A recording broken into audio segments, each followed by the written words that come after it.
Hello, my name is Inely Cesna. I'm an attorney, a mediator, and a coach. And today I'll be talking to you about interpersonal dynamics and how to navigate the differences in interpersonal dynamic when dealing with the parties in mediation. So we're going to go right into our presentation.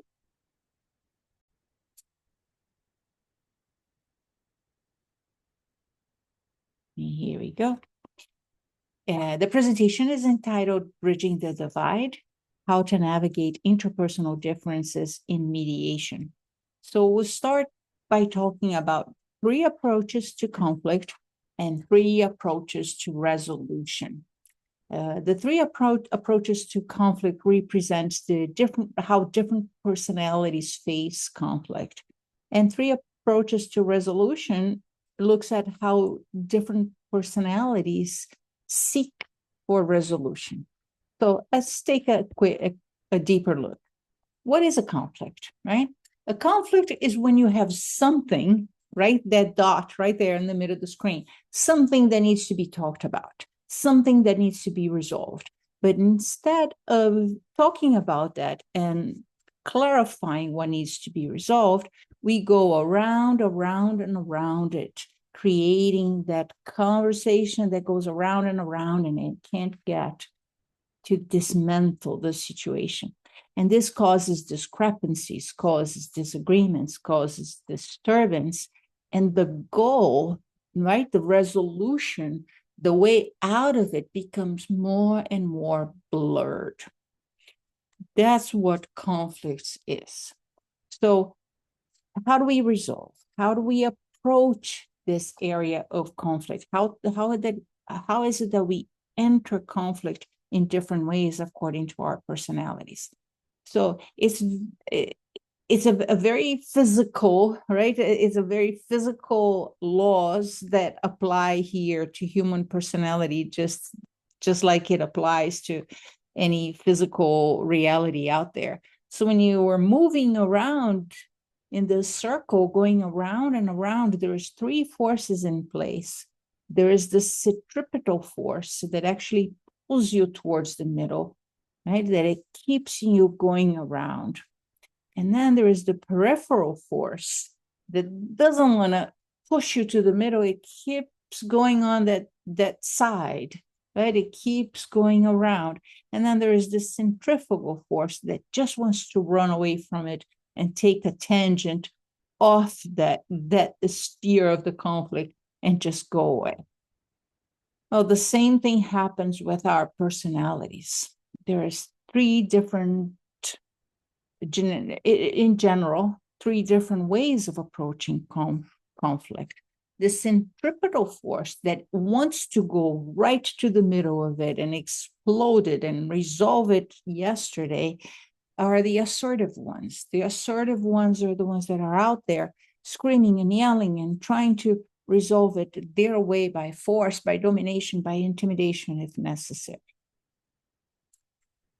The peripheral force is a different kind of personality, is a personality that is trying to resolve that conflict by sort of becoming compliant. Well, if I do 1, 2, 3, and if I do it correctly, things will fall into place. We're going to be able to resolve it. So it becomes sort of compliant. But it can be very skeptical too. It can be questioning, it can be hard to trust.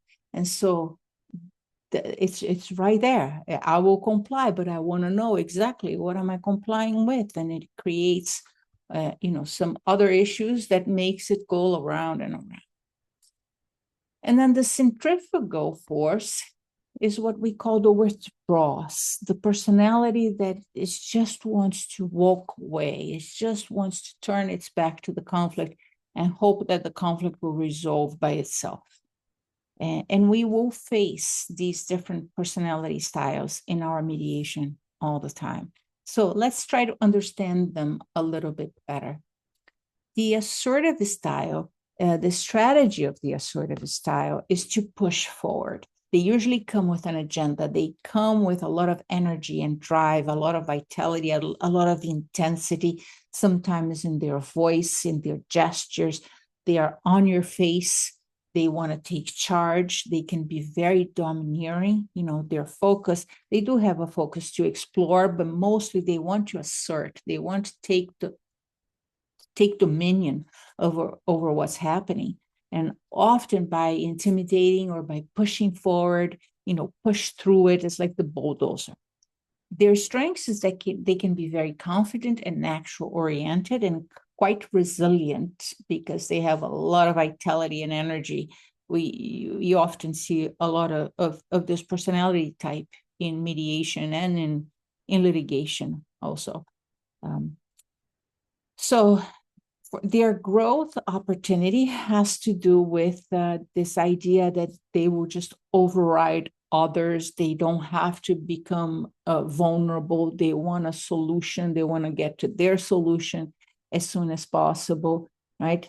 But underneath that, there's a core need for independence, for control, right? There is a need for freedom, to know that they are in control of their freedom, that they can achieve what they want to achieve.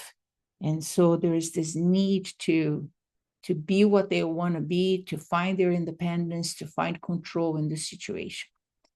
And the tips and tricks here in dealing with this personality is just finding ways of grounding the personality, often based on logic, based in reason, information and data.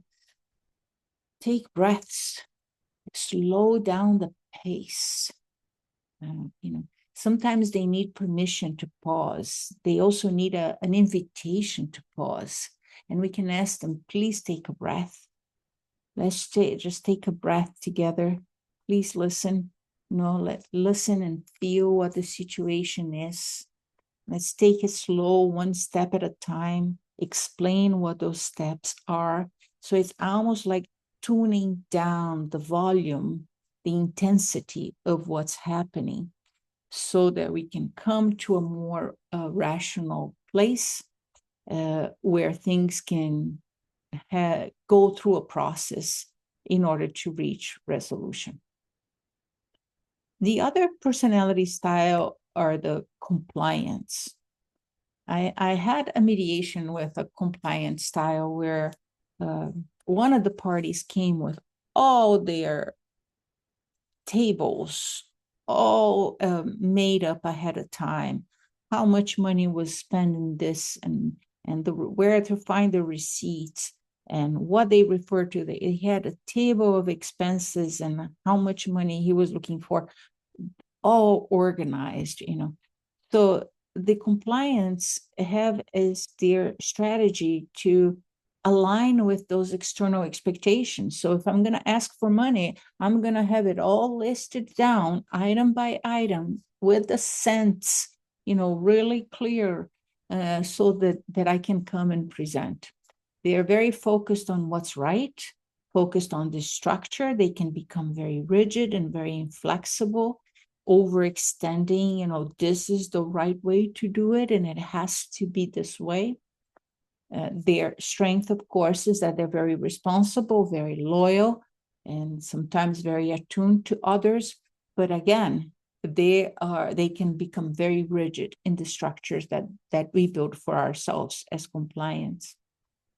Their growth, maybe they either are suppressing their needs, or we are so attached to the structure that we create that we generate rigidity, or we fall into forever questions and doubts because we don't trust the process, and we are trying to create an understanding of what's going on that allows us to trust. And so we fall into this unending line of questions and doubt in order to find that way of trust.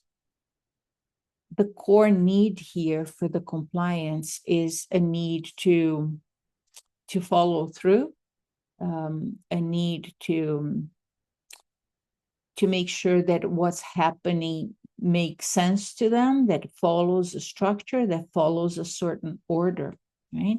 And so the tips and tricks here in dealing with this this kind of personalities to clarify that structure, clarify the limits, set the ground rules, make sure we enforce those ground rules during mediation.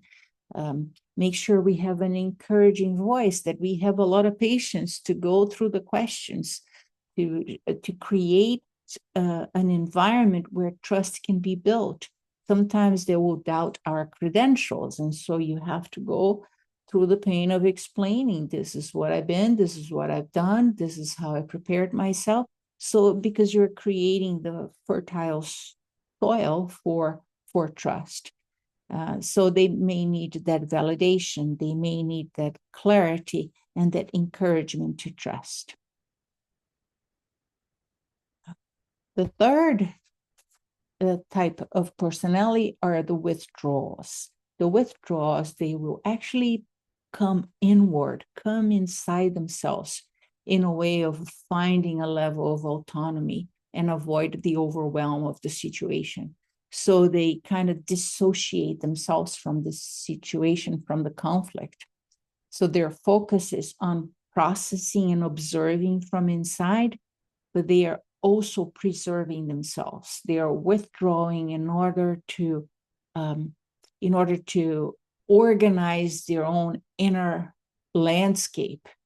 They're disengaging so they can get a sense of control and autonomy inside themselves, because the outside is so overwhelming and sometimes so chaotic. So the strengths, they can seem to be very thoughtful, they seem calm, although that calm is on the outside. Inside may be a very difficult situation. They may seem insightful and emotionally regulated, but it's because there is an outer expression of calm that not necessarily means that that's what's actually happening inside. The growth for them is to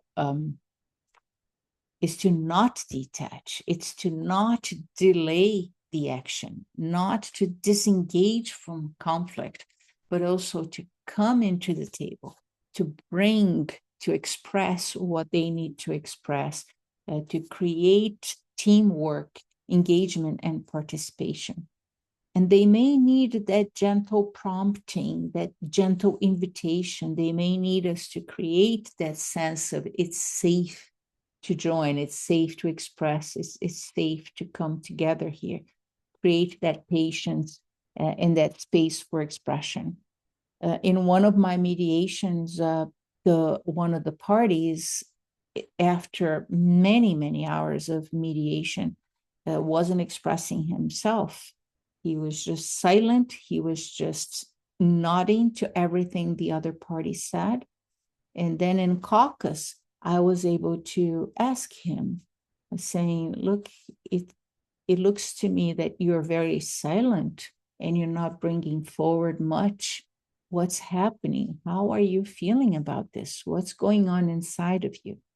And then he reviewed a very disturbing truth about the situation that hadn't been brought forward yet, that completely changed the conversation and allowed us to look for a resolution that had a deeper healing for everyone involved. So these are the three approaches to conflict. It's important to understand their core needs, to relate to them in different ways, to adjust our strategy as a mediator depending on who we are working with. And now let's take a look at the three approaches to resolution. So what happens in a conflict? Everybody that comes with a conflict, they have three specific needs. One is to be heard. The other one is to be hugged, in between quotes, not necessarily a physical hug, but an emotional embrace. And the third one is to be helped. And here are the 3 strategies for resolution that I would like to point out to you. So the hard part of it is the rational competence, is the logic of the situation. What is this all about? What's happening here? So you're understanding the situation chronologically in a rational way, kind of putting the pieces together. So you're looking for the logic, for the reason, and for the reasonableness of the situation, right? And the second step where, okay, now let's hug, let's embrace this whole thing. Let's embrace both of the parties. Then we are looking into the emotional intelligence. What's the emotion underneath this? What's really the foundation? What's bubbling underneath that is creating, the heat in the conflict? And here you're looking at, how do you feel about this? How are you really feeling? What is the feelings that are prompting the situation? So you're looking for a place of accepting all feelings are okay, right? There is no right or wrong or good and bad, because once someone is feeling something, that becomes real for that person. It's their inside situation, their inner landscape. And so it's an opportunity to allow expression. And feelings, I like to say, they're like faucets. If you keep that faucet closed for too long, you collect all that dirty water, all that negativity in there. And so there is a need to open that faucet, to allow those feelings to be expressed, to be spoken about, so that it can be flushed out. And that in and of itself allows for clean water, right? For clean feelings, clear feelings to start to come through. And so that's what acceptance is all about. Allow the feelings to come through and just name them and just reflect them back. And the third step is being helped. And that is the part where hope comes forward, is the positive attitude. There's always hope. Hope is the last one to die. We are always there with the intention that there is something we can do. Who can we be in this situation? Who do we want to become in this situation? What do we want to build out of this? What is the future that we're building together here as a result of this turning point? And so we're really looking into purpose, into solution-oriented, future-oriented attitudes of hope that can be of help. And these are the 3 approaches to resolution.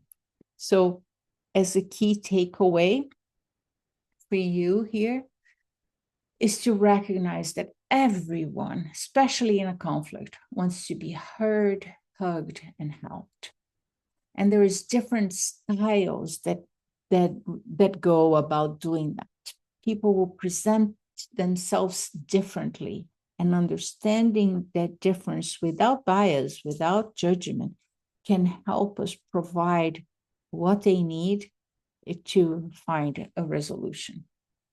Often when we misbehavior, it just means that we are out of alignment, we are out of attunement, we are not getting the essence of that personality. So if we see someone misbehaving, they are feeling misunderstood, they feel that they're not being helped. And so the opportunity for attunement and alignment will allow us to do our job, will allow us to review what needs to be reviewed, to create possibilities for resolution. We need to address their core needs. We need to really come into intuitive nudge of what those core needs are, so that we can more fully address them, or simply really allow them to be expressed, to be articulated.